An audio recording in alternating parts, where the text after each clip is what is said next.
quick introduction, kind of out of the norm, but I wanted to because this episode is longer than our typical episodes. We try and keep it to around 40 minutes. We find that's a good amount of time to discuss what we need to discuss without, and if you've listened, Mike and I can go on tangents. So without doing that, but this one's a little longer. We have Joe Pantozzi on, and Joe is an expert in this stuff. So we wanted to give as much time as needed. So if you're listening, just beware.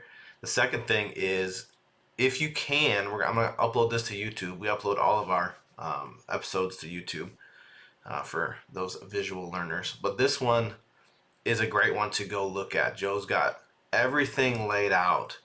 And you'll see as you listen what he talks about. So if you want to, take a pause, go to YouTube, watch this on there. I think maybe seeing the numbers would be helpful. If not, Joe does a good job talking through the numbers. I'm just wondering if it'll have the same impact. So just want to throw that out there as well. But it's a great episode, maybe one of the best we've done.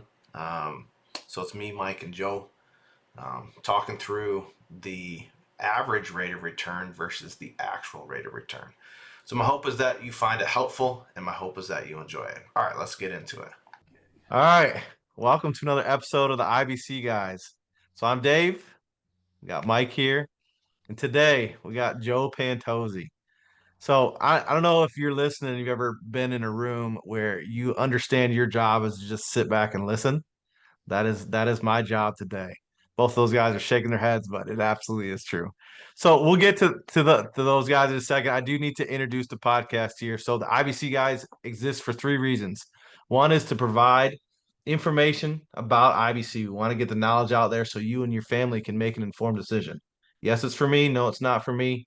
We'd want you to make that decision the best you can, but to have all the information available to you to make the best decision. But the second reason is to provide actionable, implementable examples. I think Joe's got a great one for us today, so I'm excited about that and what he has to share. And then three is to get the information out to as many people as possible. So if you would share, like, subscribe, do all the social media stuff. I haven't shared this with Mike, so Joe, I'm going to share it with you as well. I was looking, we have several overseas listeners. So we had somebody in, I think it was Africa that listened, couple in Europe. So I thought that was really cool. I don't know who they are. And maybe cool. they were on a business trip and it downloaded over there or something. I don't know how all that works, but I thought that was kind of cool. But we got a good episode today. If you would be like me, sit back, listen. But last time, Joe, we had you on. So for those that are consistent listeners, I did a terrible job introducing you. So I've asked Mike to do a better job introducing you this time.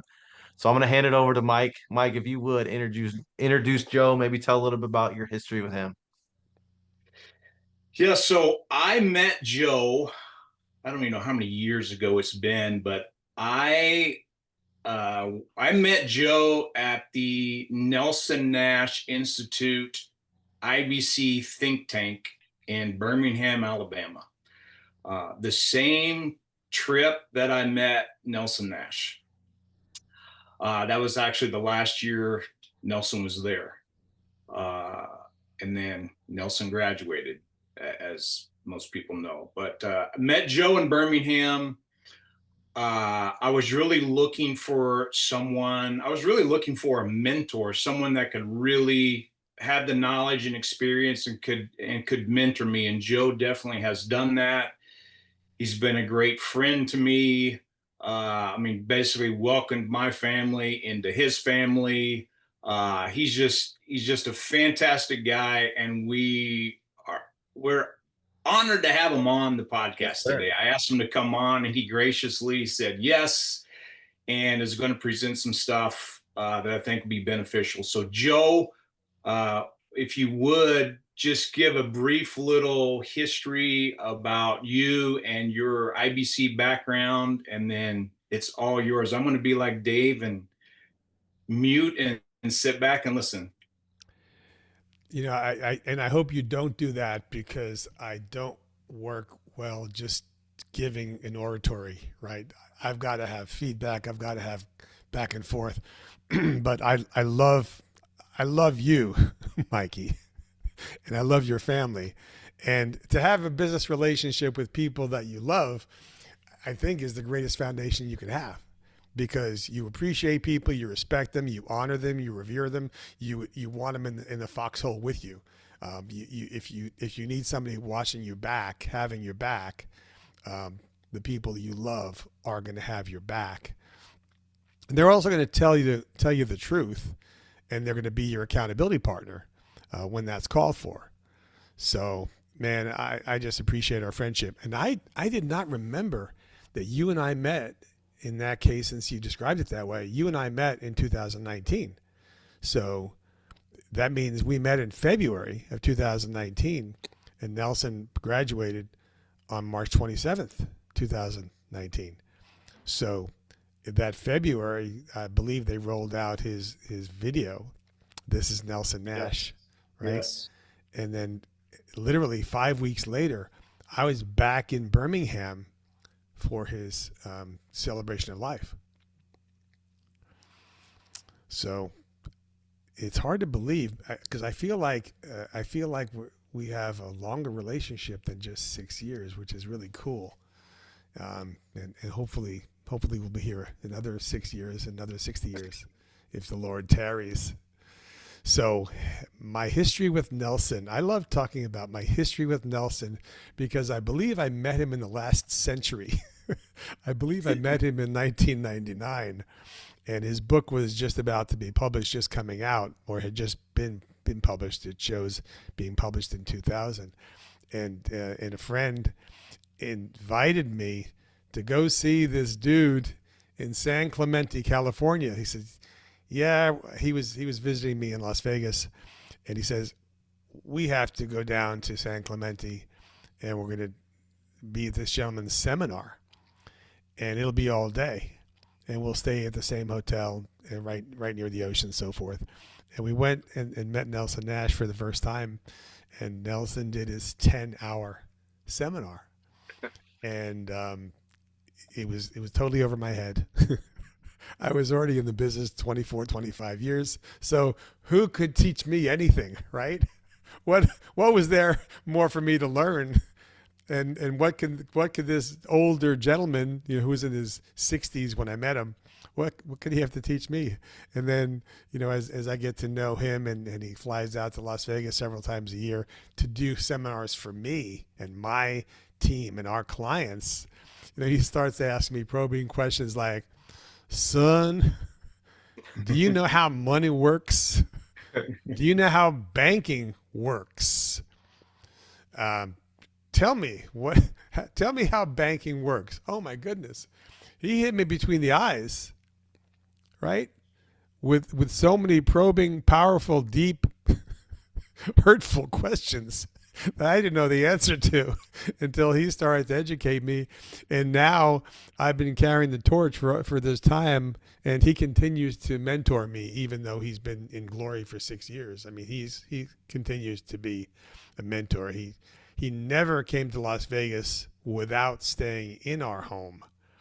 And I'm blessed by that. I don't believe he ever came out without Mary. So he and Mary would come out. And there was even a time where he was on his way out, and sadly my nephew passed away on the day that Nelson was flying out, and my entire team had to host Nelson for the seminar. We used my house for the party, and we had a pool party, and I believe they were very, very gracious hosts, and it was a successful seminar, and clients were blessed. And even though I wasn't there, the star of the show, Nelson Nash, was there. So we have just a beautiful history together. And just like always, when somebody's gone, I look back and say, man, I should have had more time with him. If he came out 2 or 3 times a year, we should have had him out 10 times a year. But we have what we have. We have the treasure of the relationship that we have with him. And we continue to learn by studying his book. And I challenge my agents who work with Alpha Omega Wealth to read Nelson's book once a month. That means read 3 pages of his book every day, however you want to slice it up. And I've got one gentleman who's already read Nelson's book over 100 times. And it's not the Bible, but it shares some interesting qualities. It draws truth from the Word of God, and you will get new treasure, new depth, I believe new intelligence and new wisdom from it every time you read it. I mean, I'm always drawing something out of it that's fresh and I can share with people. So that was probably way too much introduction. So that's awesome. Yeah, you I've asked, actually seen some video of Nelson in your pool at your house. oh my goodness, you better keep that under wraps. Yeah, Nelson and Mary. Yeah. Yeah. And I mean, he was a magnet for young people. You know, young people, I mean, people of every age just loved him. I mean, he was a genuine person, authentic, transparent, a fountain of knowledge. I mean, you don't want to have a Bible contest with that man, because I know his Bible teacher, his Sunday school teacher in Birmingham, Alabama, shares a very popular name. His name is Larry Bird.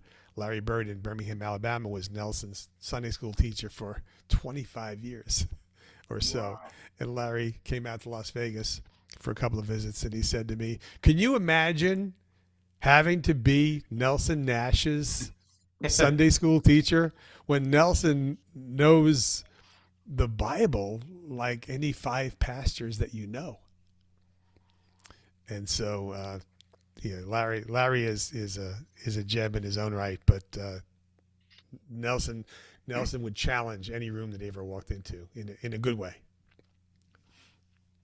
So, you asked me to share a story about what we call, it is a title, and it's probably been around the internet in various forums and discussion groups, about talking about the difference between average rates of return and actual rates of return. And we can come at this from several different perspectives. I want to keep it tight. I want to keep it focused on this topic. And if you don't mind, I'm going to share my screen. Dave, give me permission. Is that all right? Hopefully you have it already. Do you have it? Yep. I am sharing screen number 2. So I will add for the listener, if you get a chance, this would be a good one to go to YouTube. So we put it on YouTube every time. This would be a good one to go to YouTube and actually watch through rather than just listen. So if you're mowing your lawn to IBC Guys, take a beat, get your lawn finished, go on inside, and then start watching as Joe presents this. I think it would behoove anybody listening to actually put eyes on what Joe has to say today. That's a good point. Thank you. So there have been financial entertainers who will go unnamed, who recommend that people put all their eggs in one basket. They put their entire financial fortunes, their future, their retirement, their independence fund, as we call it, into the stock market. Now, full disclosure, I am a registered investment advisor. I do have clients with money in the market, as we call it. And not every client wants to be in the market. I'd say that the majority of my clients are not. But I'm here to serve people and to help them manage their money, to coach them to manage their money in their own way. So we're not here to tell people what to do with their money. We're not here to tell people, well, you should own a chain of gas stations, or you should own a donut shop, or you should never be in business. You should only own rental real estate. We're not here to tell people how to build their wealth. We're here to help people build the financing mechanism so that they can be more efficient with the wealth that they do build, and give them the opportunity to create a capital account so that they could finance the capital assets that they're buying, which produces their revenue, which produces their cash flow, which funds their lifestyle. Does that make sense? I need some feedback as I'm saying these things. I need you guys to keep me on track 100%. Here. So when we talk about averages, somebody said, well, you should put your money into a good quality mutual fund, then you'll get 10%. And so if you put a certain amount of dollars in for a certain amount of years. You'll have all the money that you'll need in retirement. And that leads people down a path, I believe, which could give them a false impression, which could give them a false sense of security, which would give them the idea that, well, gee, the market should give me 10%. Well, I don't know what 10% means to you, but I want to apply the numbers for that. And I'm going to use, for example, you see a list of indices here, the most attractive one of which is the S&P 500 with dividends. So everything thrown in the mix. Okay. Now, I preloaded this thing with the dates from 1995 to 2024, which I'm not very good at math, but that should be 30 years. You agree? Yes, sir. So what we're seeing here is the rates of return, and I call them the nominal rates of return of the S&P 500 with dividends for those 30 years up through 2024. Now I'm going to copy those numbers. I'm going to slide this history off the screen and put these numbers into a calculator. And we're going to say that we've got years to illustrate. And the numbers here are not very big. I cannot increase the font in this software. So this is the best I can give you. Now I'm going to paste those rates, those values into my calculator. And so now we see at the very top the same number that list of indices gave us a minute ago. If you look at the very top, you see average ROR, average rates of return, 12.48, which is wonderful. Okay. Now, all you see on the screen right now is a column of numbers. And so Dave, being a math teacher, can verify what I'm saying. And when I say something that's off the reservation, you tell me, because all I'm showing you here is a column of numbers divided by 30, giving us an average of 12.48. Wonderful. Yes. No. You can decide. Now, I found it interesting, and this is a Truth Concepts calculator. This software is publicly available. Anybody could buy the software. It's a subscription, and it's a wonderful software. It's very, very in-depth, and I've been using it for a long time just to illustrate simple concepts. This is not going to describe or illustrate any product whatsoever. All we're doing here is talking about numbers, and now we're going to graduate in a second to dollars. There's the difference, right? And now I want to make this distinction. I've been telling clients for a long time, and you guys know I'm very blessed and happy to celebrate that I just started my 50th year in the business. And I just think it's the coolest thing in the world that you can become a student of this industry, of the life insurance and financial services industry, and you can serve people. And as long as you can think and communicate and study and continue to learn every single day, and the key ingredient, when you love people and want to serve them, you can continue to create value for people continuously. Now, I beat up on Albert Einstein all the time because Albert Einstein was a math genius. And I put him in the category of a math scientist. And I've told people, as you just heard a minute ago, I'm not very good with math. If I was good with math, I wouldn't need a calculator. I could just be Dave Parmalee. I could just throw this stuff up on a whiteboard, right? But I need a calculator as a crutch. But wait a minute, you're not good at math and you're a financial planner? Yeah. I'm good with people because I study people. I love people. I care about people.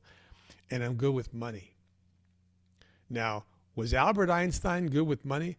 I don't really have a clue. I hear anecdotally, I love that word. I hear anecdotally that Albert Einstein said that compound interest was the eighth wonder of the world. You've probably heard that quote. Yeah. I mean, I've heard that as well. Yep. We've heard that he said it. I don't believe that it's true. I believe that he said the compounding of numbers is the eighth wonder of the world. And again, there's a difference between math and money. And here's the proof of it. If money and math were the same thing, every high school math teacher in the country would be a multimillionaire. I Right? laugh because most are not. Correct. Most are not. Most people are not. Most people who are good at math are not. Most engineers are not automatically millionaires. Most CPAs, where they're good with numbers, even though they have dollar signs in front of them, they're not necessarily millionaires because they focus on putting numbers into a certain construct. Right?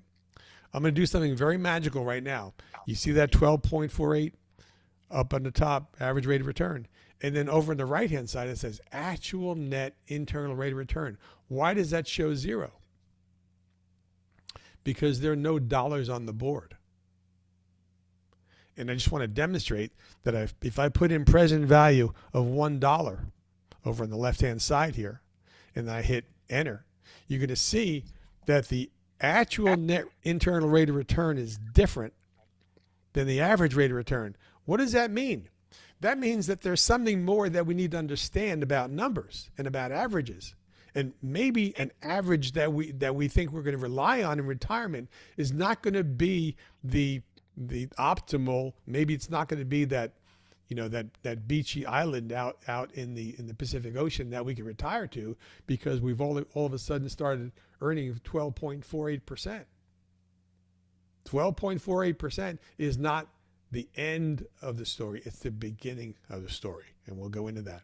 Now, by the way, he's saying average. Look at these 3 years here, which were about 2002, 2003, 2004, where the market, all it did was punch us in the teeth, right? You certainly wouldn't want to be relying on a market paying you 12.48% during those years, because what if you had $1 million in a market account and said, hey, I'm going to take out 12% because I can, because the market's going to return me 12% on average. So you take out 12% 3 years in a row, right? What's that going to do to you? Right? And we'll go into that. Now, again, this is a static history that I'm sharing with you.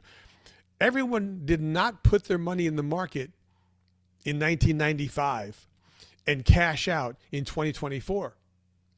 Everyone did not put $1 million in the market in 1995 and cash out in 2024. Everybody did not put in $10,000 a year since 1995 and never need access to the money. There are all kinds of misnomers and misunderstandings about market performance and averages. So I'm going to remove that one, and I'm going to put in, for example, $100,000. Because, everybody has $100,000 to put in the stock market in 1995. I don't know. I can't imagine anybody who would. Okay. I couldn't. This guy. Thank you. I was 12. So if you had the ability to put $100,000 in the stock market or in a market account, we don't know what this is. This is the S&P 500. Right? If you had the ability to put $100,000 in on day one, what it says here is you'd make 10.85% internal rate of return. So at the end of 30 years, you'd have $2.2 million. The statement that I just made, is it true? Or is it not true? Did you have $2.2 million? Well, the screen says you did, except, again, it's not the entire story. So, Dave, if you put the money in the stock market in 1995, do you think you did it through a broker? I'm sure I did. Yes, sir. Mike, do you think you hired a financial professional? And if you did, I hope that you hired me, because I was doing this in 1995 for a while. Think back in 95, there weren't any Robinhood apps and those types of things. Computers were just coming out. So I think you had to have a broker to play. There you go. And this may hurt your feelings to find this out, but even today, when I help my clients manage their money, I have to charge them a fee. This is how life works. We provide value to clients. I always believe that I want to give more in value than I receive in compensation. That's the way I live my life professionally and personally. always want to give more in value than I receive in compensation. So I believe that I've actually earned the fees that I charge people. Now I'm going to put a miscellaneous fee here, which is going to represent a broker's fee. And I put 1.5% here, which is going to represent all fees, internal, external, broker fee, broker dealer fee, etc. 1.5%, because there are fees built into products that make up the market. And you're going to notice here that when I added a fee of 1.5%, it reduced my actual net internal rate of return down to 9.1, almost 9.2. And look at the bottom line. I reduced my $2.2 million by about $800,000 to about 1.4 million. Now, we're not going to get into a deep conversation about taxes today, but I'm going to suggest that not every dollar that's invested in the market is invested inside an IRA or a SEP or a pension plan or a 401k. A lot of the money, and I believe rightfully so, is invested in what we call a taxable account, which means a lot of people prefer to pay their taxes as they go, as opposed to building up their cash reserves or their wealth bucket for 30, 40, 50 years, and then having to pay all the taxes at the other end when they start to take out income in retirement, where, as some people say, you're going to be a lower tax bracket in retirement. If you have several $1 million to your name in retirement, my friend, you are not going to be in a lower tax bracket. That is a bias. That's an opinion. That's a prejudice. I'm entitled to it, whether I have a license or not. Everybody's entitled to an opinion. You're even entitled to be wrong once in a while, right? But I'm going to put in here a tax bracket at a very modest 21%. And we could put any tax bracket you like, but I'm going to say here's a tax bracket at 21%, which could be a combination of ordinary gains and even capital gains blended together, 21%. What did that do? That took our $1.4 million down to a very manageable $600,000. It's crazy. And it also took my actual rate of return down to 6.2%. Now you'll notice on the right-hand side here, and I'm really going to break your heart if I start to talk about inflation, because a lot of people aren't really concerned about inflation. I feel inflation every time I fill up my truck, which has a 33-gallon gas tank, and I have to go back into the gas station to tell them, hey, the gas pump stopped at $100. Can you open it up so I can complete filling my gas tank? Right? Inflation is real. You can believe it or not believe it, but we can put in any number we want. What number do you think would be reasonable? I think 3%'s a low, reasonable number. I think 4%'s more reasonable. I think 5%'s more reasonable. But if we only use 3% inflation, we're going to knock that number down to real purchasing power of $250,000. That's crazy. Which takes our actual net internal rate of return down to 3.1. So I'm going to erase inflation and try to be optimistic and say, maybe we'll never have inflation again. So now let me do this. I'm going to take my $600,000 and I'm going to put it into my present value. And we're going to make a huge assumption. We're going to say, going forward, we're going to have the same market returns in the next 30 years. This is a ridiculous hypothetical. We're going to have the same market returns in the next 30 years that we had in the last 30 years. What if that happens? That is a pipe dream. Good or bad, it's a pipe dream. But now remember, I want to take out, because the talking heads, the financial entertainers, are telling us you can earn 10%. Okay, well, we already proved you're not going to earn 10%. Well, why don't we try taking out $60,000 out of our $600,000? That's 10%, isn't it? Again, I'm not good at math, so you can correct me when I'm wrong. 10%. Now, an interesting thing happens here. all of a sudden, a whole lot of red ink starts Yeah. appearing on our board. So we only took out 10%. Right?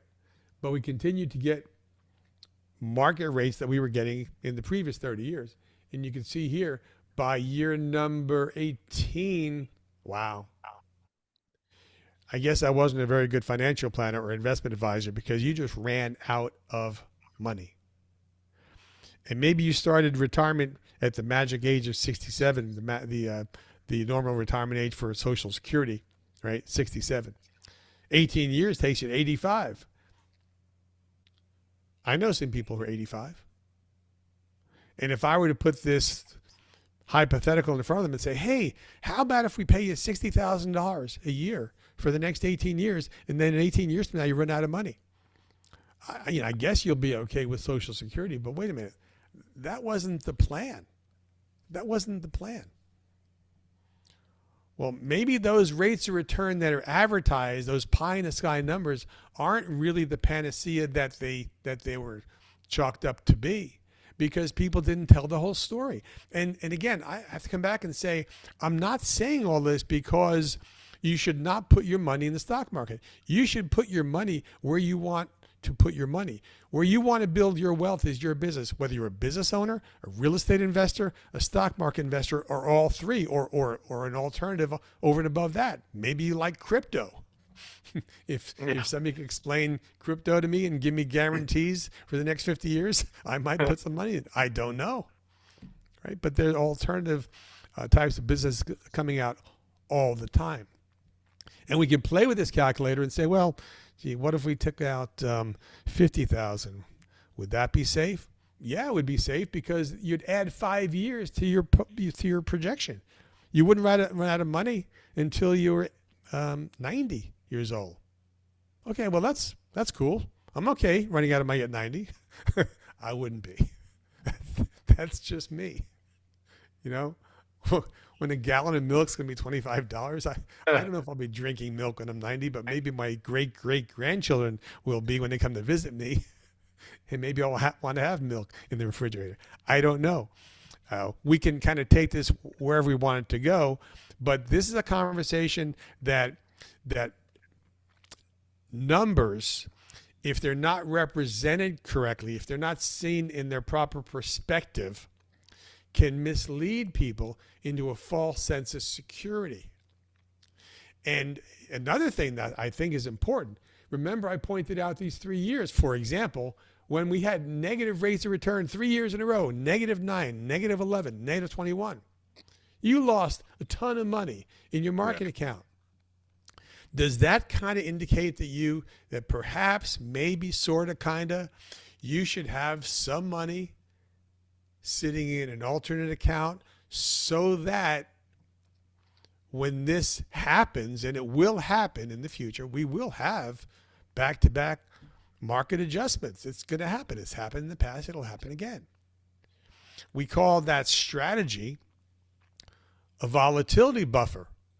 Wouldn't you want to have an abundance of money in some other kind of a capital account that might be protected, that might be safe, that might be guaranteed, that might be cash value with life insurance? I'm not sure. But wouldn't it be great to be able to take your retirement money out of that volatility buffer account, and at least during those years where you needed to leave your market account alone so it could regenerate itself, so it could recover from market adjustments? Because you see, in the year after those three negatives, the market bounced back like crazy. He made 28%. Glory, right? The heavens opened up. So, but you need time to recover. You don't want to lose half of your market account during negative years by taking money out when you shouldn't be selling low, right? Yeah. You want to buy low and sell high. If anything, during those negative years, you want to be pumping money into the market and buying things that are on sale. Separate conversation. Does this help? Is this kind of where you want to go today, Mike? Yeah, absolutely. I hope people have the opportunity to like Dave said, watch this on YouTube or Spotify or Apple or wherever you're watching it, because I think it's beneficial to actually see the numbers. But yeah, I think a lot of people get caught up in, like what you said, Joe, these financial entertainers. I love that description. I said the same These thing. That's my favorite thing today. Financial entertainment. financial entertainers, throw this out, oh, whatever, X percent, 12.48%, whatever, to make you think like, hey, I'm getting 12.4% when you're not even close to that. And people are led to believe that these things are true when they're only not even half true. I mean, it's not the entire story. What if your broker did charge you a fee? What if you did have to pay taxes? What if there was inflation? I mean, these numbers on the screen don't even take into consideration inflation. Remember, I turned that button off, right? So I don't want people to get depressed and go and put their head under the blankets for the rest of the day because I painted such a sad story. I'm trying to make the case here for having some intelligence, and don't put your financial life on autopilot. Don't put your financial life in the hands of some alleged professional, because the professionals that I know, including the guys on the screen, are coaches, they're mentors, they're people who are practicing it for themselves in their own life, and they don't need your money because they have their own. Somebody said that to me years and years ago, and I said, that is true. I'm not doing this because I need your money, because I've got my own. But I want to show other thirsty people where this thirsty person found water. And this is, to me, this makes a great case for balance, having balance in your life and understanding what all your financial options are. And as far as the infinite banking concept goes, the infinite banking concept does not represent a product. It represents a mindset and a point of view, which I have taken on as of 20, 25 years ago. And I've tried to look at life in everything financial from the perspective of an owner, of an entrepreneur, of a student, absolutely, and of a banker who manages my own family banking system. And I want to make sure that I'm following the rules that Nelson gave us. So I think this is a big part of it, is don't let numbers distract you and take you to a place where you don't want to be. You want to have balance. You want to find out where you should have at least some of your money, maybe much of it, into guaranteed accounts. Allow market money to grow, but give it room to grow so that during the years when it needs to recover, you have an alternative source of funds. So I enjoyed being with you, and any questions that we might. Well, I do have one. You did a couple of mic drops there, Joe, so I can't get to all of it. But my question is, so let's say someone's listening. How do they take the information that you just provided in the illustrations that you just gave us on the screen here? How do they take that and have an intelligent conversation with someone in their family, or maybe even, the financial professional they do have their money with? What would be a next step that you would give the average listener? This thing is all wrapped up in education. If you were following a previous strategy, if you want to call it that, and I don't call it that, I call it a lifestyle, I call it a culture, I call it a philosophy, I call it a way of thinking, right? The infinite banking concept is a concept. My banking system exists right here in my mind. Right? If you were using a previous strategy and that strategy failed, it wasn't the strategy that failed. It was your point of view that failed. It was your thinking that you were going to put some money into some machine or some machinery or some deal, and it was going to make you a millionaire. If you come to the table, the infinite banking concept table, and say, this is a strategy that's going to hit a home run for me, because I've had losses in the past. I've made bad decisions in the past. I've bet the wrong horse in the past. Had the wrong broker in the past. This is gonna save my life financially. You're still gonna be wrong, because you need to dive into education. And if you have a family and you have future generations coming after you, you need to encourage them that they need to own their own family's financial literacy. Right? This is a generational problem. It needs a generational solution. And I believe that what we do is we teach the concepts that Nelson communicated to us, that he packaged so beautifully, and it allows us to practice it in our life and share with people what we're doing in our own life. And regardless of industry, regardless of whether I'm talking to a restaurant manager who makes $80,000 in a mid-sized restaurant, or if I'm talking to a doctor or a business owner or an engineer or somebody who owns a company with hundreds of employees, money works the same way for everyone. And truth is truth. Security is security. False premises are false premises. So what would I say to anybody who wants to bring this to their family? You need to lead with education. Our kids or grandkids need to read. They need to learn how to read again. They need to learn how to apply what they're reading, and we need to share practical examples. And we talk about the example of car financing all the time. I have not paid for a car in the past 22, 23 years other than through my family banking system. So we haven't had a car loan with a finance company or a bank of any kind, or a leasing company of any kind, since Nelson taught me this strategy. So we have gotten the arbitrage back between the pure cost of money and the profits that are derived by banks. Those profits now come to me. That's a very practical example. What if we took this concept and we financed or offered to finance all the cars in our immediate family and all the cars in our cousins, in our uncles, in our parents, in our children? I mean, and we could develop a repository of wealth just from financing cars that could pay for all the future college educations of all the future generations. And I'm not recommending college, pro or against. I'm saying if you're going to go to college and actually use it, Yeah.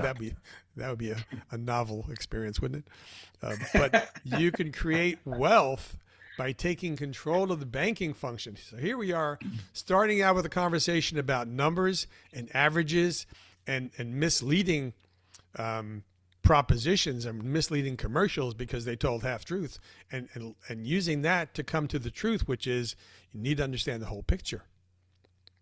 And if you feel you're a person who is 100% buying into all your money into volatile, up and down, very high loss, very high gain opportunities, then this conversation may not even make a difference to you.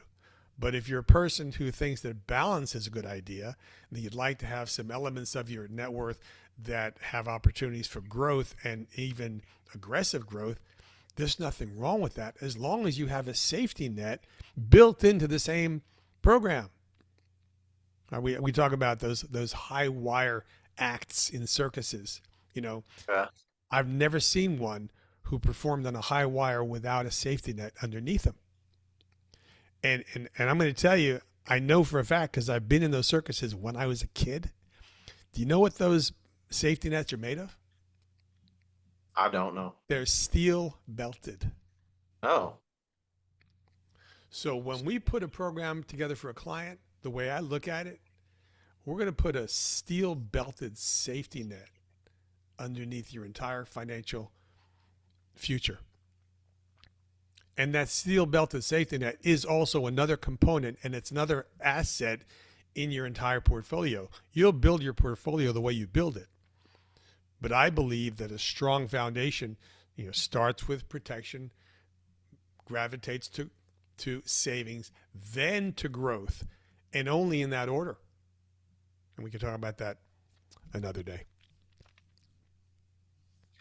Man, Joe, I could sit here and listen to you for hours. Sounds like Mike has done that in the past. I don't know if I've had the privilege, but I look forward to doing that. You're very kind. You're Well, very I just kind. want I'm trying to soak it in. I got so many things to comment on and think about, but I don't want to commandeer either. Mike, do you have anything you want to ask or to Yeah, input? and I have had the privilege of, like I said, Joe has been a mentor to me. He has taught me more about money and the infinite banking concept than anybody else on the planet.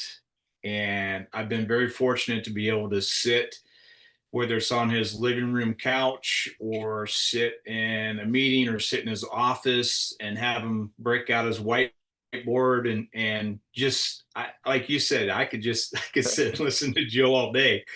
I've seen this presentation that you've done before. That's why I asked you to do it. And another thing popped out to me, if I can just comment for 1 second here. But this whole thing, like you started out, that the S&P over the last 30 years, from 95 to 2024, the average rate of return is 12.48%. And it is. That's a fact that is the average rate of return. So even though that's an accurate number, the way people that apply it is not accurate. You think it's 12.48%, but you think that 12.48% is applied to or means something that it doesn't. And like Joe said, when you ask him, Dave, like, how can they apply this? It's all about education. And kind of tying back in Nelson Nash, Nelson said the rate is the distraction. It's the volume of what's important. And if I could go to, again, going back what I kind of got off of this presentation here, Joe, that really never hit me until just today, that 1.5% brokerage fee, which I think that's very fair. I mean, I had a financial advisor at one time in the market, and I think it was 1.5%. I think that's pretty standard. And people think, like, is his fee 1.5%? Yes, it's 1.5% a year. But it's really not 1.5%. You showed over 30 years that $100,000 is going to grow to 2.2 million. And when you added that 1.5% fee, it took it down. It's $800,000, right? It took it from 2.2 million to 1.4 million. So 800,000 of 2.2 million is not 1.5%. It's 36%. Kind of like your mortgage, where people say, "Oh, I got a $500,000 mortgage, and oh no, I got a good deal. I'm only paying, I locked in at whatever 3%, 4%, whatever it was here a few years ago, which is really good." The rate is the distraction. You're really not paying 3, 4% a month by volume. You're paying 70% by volume. So all of us talk to people. I know I talk with folks and they're like, well, this sounds like a really good idea, this infinite banking concept. Let me talk with my financial advisor. I have my money with the financial advisor. Well, let's look at the financial advisor. He's making 1.5% every year, whether those numbers are red or whether those numbers are green, whether it's an up year or a down year. They make money every year, whether you do or not. And is it, well, we started with $100,000, Joe. $100,000, 1.5%, that's $1,500, right? No big deal. I'm paying 1.5%, $1,500. Over 30 years, you're paying $800,000, right? That's on 100,000. If you put a million, that's 8 million. So the education part you mentioned, Joe, I think is huge. That people need to understand that really what they're looking at, even though the number may be accurate for what it represents, it doesn't represent what you actually think it does. When you apply it to money and you apply it to, how money works and the volume that you're going to have at the end, it's not going to be what you think you're going to have. It's understanding the whole picture and making sure you have all the information. That's why when I open up, if I have the privilege of meeting with a person in in my home office, which I do more and more frequently. I used to I love meeting with clients for the first 45 years of my practice. I used to love meeting with people face to face. Now it's mostly on Zoom. But when I have the privilege of meeting with somebody in person, I'll mosey over to my other bookcase over there where I have a stack of our policies. Some of our family's portfolio it's got maybe 30, 35 policies in it.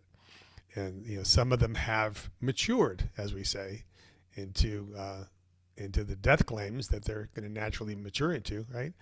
But I'll open up one of my policies and I'll show them, here's the schedule of guaranteed dollars that are going to build up in your policy over your lifetime. And you'll notice that the numbers are written in black and white and will not be changed by any market performance whatsoever. The only thing that could happen to these numbers is they can be improved by dividends, which, although dividends are not guaranteed, the companies that we work with, the mutual companies that are 150 years old, have not missed paying a dividend since the 1800s. That's a separate issue. What I show them, here's a schedule of guaranteed cash values that no matter what happens are going to be paid because they're backed up by the assets of the company. And oh, by the way, these companies have $1 of assets for $1 of liabilities, which no bank in this country can say. Yeah. Which is an amazing thing. And it's another conversation. So when I open up my contract and they look at these things and they say, well, they say, I didn't know that this actually worked that way. Well, I'm here to explain and say, I'm a poster child for this stuff. I mean, it's worked for me for 50 years and it'll continue to work because these companies don't have debt and they're managing their finances conservatively. I know it's a dirty word, but conservatively in such a way that they'll be able to honor the promises that they're making today in writing and contracts today for the babies that we're writing policies on 100 years from now. The money will be there. So behind the model that we share with our clients and how they can apply infinite banking concepts and mindset and culture and application to their particular situation, behind that is the most stable financial industry on the planet. And like Nelson said, a life insurance policy and a life insurance company is the best representation of Austrian economics, where they're applying the concepts that $1 of liabilities needs to be backed up by $1 of assets, which is a totally foreign concept to banks. Because as you know, several years ago, the Fed removed any obligation for banks to have any capital requirement or any margin requirement. They removed margin from their system. So they're able to lend 100% and multiples of the reserves that they're keeping. So, and thus the concept of fractional reserve banking. Life insurance companies don't use fractional banking. So we're talking about using a conservative backbone or foundation to capitalize your financial life, which can be as aggressive as you want it to be, always understanding that your foundation is going to be secure. Awesome. So you guys wind me up and I just keep on going. So yeah, I know your time is very valuable, Joe. So we should probably cut it off here. I want to personally thank you again. I appreciate you so much taking the time to come on our podcast. And it's always a pleasure to listen to you talk about IBC. I just want to thank you again. I appreciate you guys. Joe, if I could, I'm sorry to interrupt you. I want to lead with this thought though. You're Mike's mentor. I would argue that Mike is my mentor. And now people are listening to this podcast. Does that make you like the great grandfather of the people that are listening in their IBC journeys? Oh my goodness. I think that's not to say you're old. That's not what I'm trying to say. What I'm trying to say is the legacy that you're leaving by following the Lord has to say and being honest and transparent and as ethical as you can be, I think that's a really, really cool concept. That what you started 50 years ago now is showing fruit to people that are listening. I already said it, around the world. I think that's a really cool thing. So I want to thank you for that, specifically for my family. How Mike has helped us, but he did that because you helped him. So Oh my I wanted to make goodness. sure I left with that thought. That is a beautiful thought, and I'm just a recipient of those blessings. And I think the most important word that you mentioned is family, right? And my family comes first. It's God, then family, then everything else. Right? I mean, if my phone rings and it's my daughter during a podcast, I'm going to ask you to hold, because if she's calling, there could be a Yeah. problem, and that's another story for another time. But family is it, and our clients become our family. And when we, over a long period of time, we go through the ups and downs, the wins and the heartaches with them. And the last thing that a family needs when they go through the worst times of their life is having their financial floor drop out from under them. So that's part of what we do. And thanks for including me in your family and putting me into that lovely category, which is just the acolytes, the disciples of Nelson Nash, who are continuing to carry his message. And I love the fact that Nelson said he didn't invent the infinite banking concept, he discovered it. And isn't it cool that we can continue to learn, and we can continue to show people there is an alternative to just throwing a dart on a board and hoping that things work out. Mm-hmm. Right? You can create a stable foundation for your financial future. But man, you're right. We're together are helping to build generations of people who are going to be more diligent, more intelligent, have more wisdom with their finances. And at the end of the day, why are we building wealth? We want to take care of our families, of course, but we also want to do good with the money. So somebody said that their definition of capital was the ability to do good. And the more capital you have, the more good you can do. So I try to live by that truth. Well, I don't think there's a better way we could end it. So, Joe, I don't know if this episode doesn't get people thinking, I don't know what we can do. So hopefully, if you're listening or watching, this gets your wheels turning. Mike and I both have emails in the show notes. Feel free to email us, give us a call. Joe's Alpha Mega Wealth. If you want to talk with the man himself, I'm sure you can reach out to his assistant, see what can happen. But Joe, it's always a pleasure. Mike, it's always a pleasure. I always tell you that every time, but I'm going to tell Joe even more this time. Thank you so much, guys. Yeah, it was a pleasure having the time with both of you. Joe. All right, we'll catch everybody on Thank you the next episode.